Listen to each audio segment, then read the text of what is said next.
Hello, my name is Rihanna Obia, and this is my critical analysis oral presentation.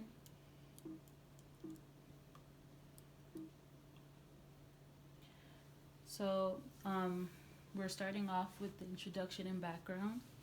So, natural remedies are often recommended for acute illnesses such as sore throat, nausea, pain, and indigestion.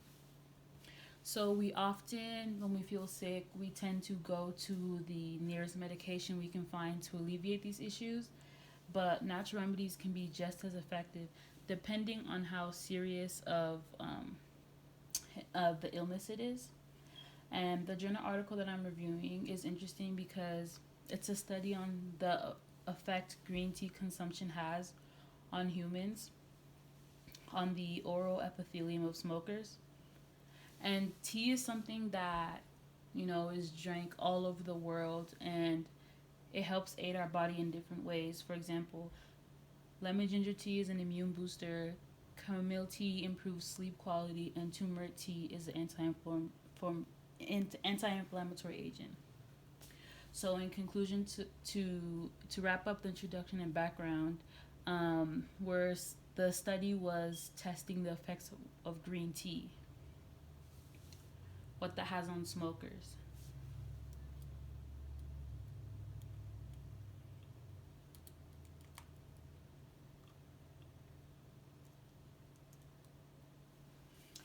Up next, we have the corresponding author.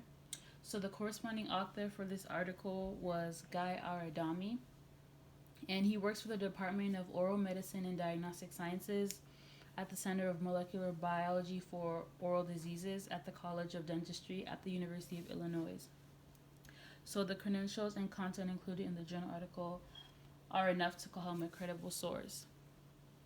Um, I conclude that this is a credible source because of of his background, what he studied, and to be able to do these type of this study, he had to have knowledge of the mouth system, oral medicine.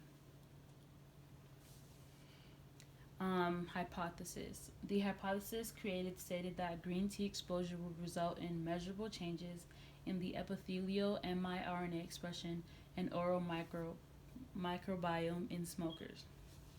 So, to conclude this, basically, the hypothesis is stating that the more green tea that will be drank, um, the more changes that will be seen in the microbiome of the smokers.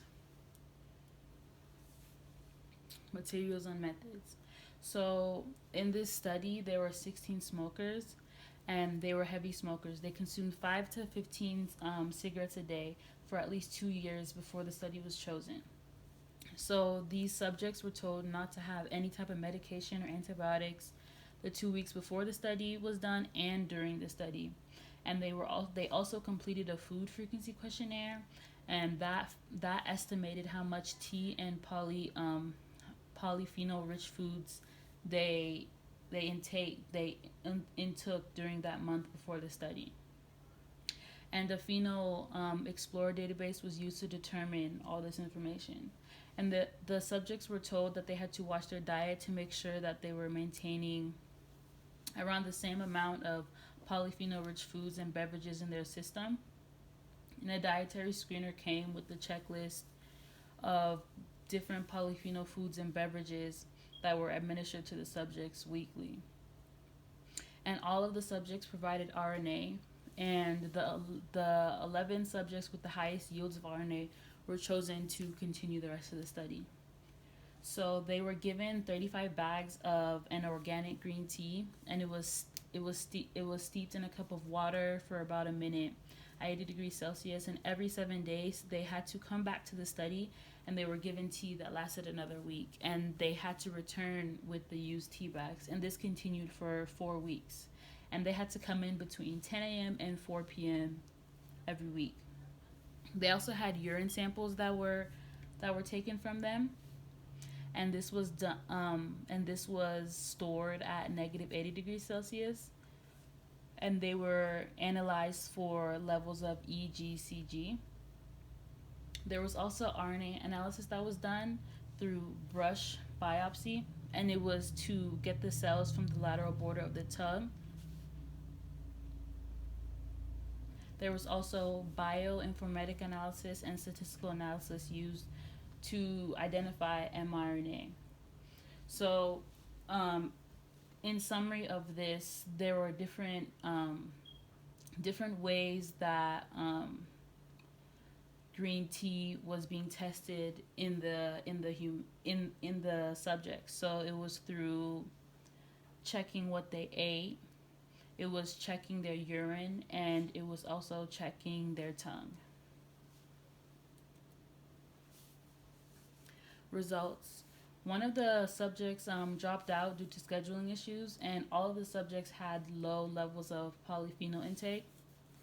And RNA was isolated from both the smokers and non smokers in this experiment from the lateral border of the tongue. The smokers had some marked changes in their miRNA expression in the oral epithelium. And the brush biopsy, what they figured out was that it had a p value below 0.05, which meant that the null hypothesis was rejected.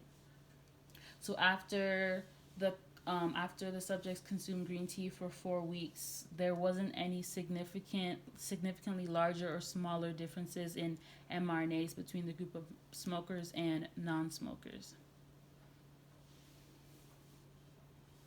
So in conclusion, there was no significant difference between the effects of green tea from the non-smokers and smokers. So the authors conclude. So this is the author's conclusion. The authors concluded that the consumption of green tea didn't have strong enough effects on the mRNA expression in the oral epithelium, and it varied between the individuals.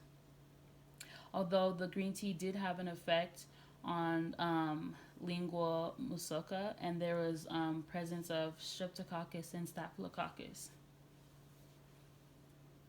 So again, they concluded that there was not that much difference between smokers and non-smokers in green tea consumption, but they noticed that the presence of streptococcus and staphylococcus was in the microbiome of lingual mucosa. Now on to the alternate conclusion. So as stated before, the green tea didn't have that much of strong effects on the oral epithelium. So an alternate conclusion is that the green tea consumption should be studied for a longer period of time so that you can see distinct differences. The study was only done in 4 weeks, but if it were to be extended 4 more weeks, then we could have maybe seen more effects on the green tea consumption. And since the smokers in the study were heavy users, their body may need more amounts of green tea consumed to notice a large amount of change. And in non-smokers, since their oral epithelium was not at risk, the green tea would not show that it was making that much of an impact, but rather maybe maintaining the oral epithelium and keeping it in good health, which prevents the introduction of oral cancers. So, concluding the alternate conclusion, basically, the alternate conclusion is that the test should have been taken for a longer time.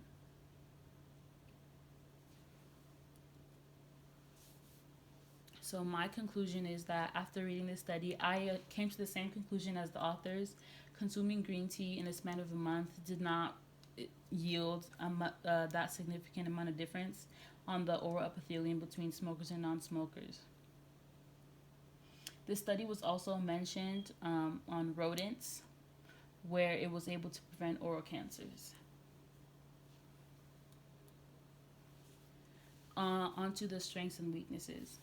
So the study contained multiple different methods to perform the experiment, which made it very strong because when you have multiple methods, you're able to compare the different techniques, able to see which worked better, which talk about the different results that were yielded that will help you come to a more precise conclusion. Another strength I found was that they mentioned previous studies that were done that were similar to this study that they referenced. And by doing this, um, it helps you create, not I guess, but it helps you create a stronger hypothesis because you've seen those other experiments and the results they yielded. A weakness I found was that the range for the subjects were only between heavy smokers who smoked for at least 2 years prior to the study and non-smokers, instead of individuals who were heavy smokers for a less amount of time, less than 2 years.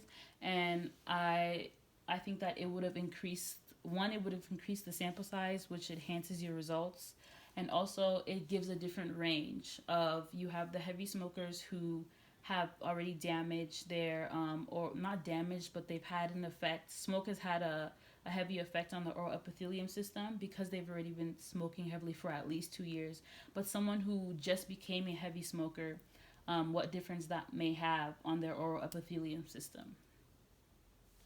So to conclude this, the strengths were that they had multiple methods and they included previous research, and the weaknesses were that they didn't have a wide range. So the summary take-home message by this was that so the research that was done by the authors, Guy Aradami and others, it showed that green tea consumption, when compared to non-smokers to smokers, it didn't have a large enough effect to claim that it prevented oral cancers or that it had large effects on the oral epithelium. So although green tea contains polyphenols, um, and it showed changes, they just weren't strong enough to show in a month's time. So I would conclude that incorporating natural remedies such as consuming green tea in your everyday life or any other type of teas has benefits to your overall health. It may not cure necessarily oral cancer or other types of cancers in a month time, but it can make small improvements to your microbiome system um, in the long run.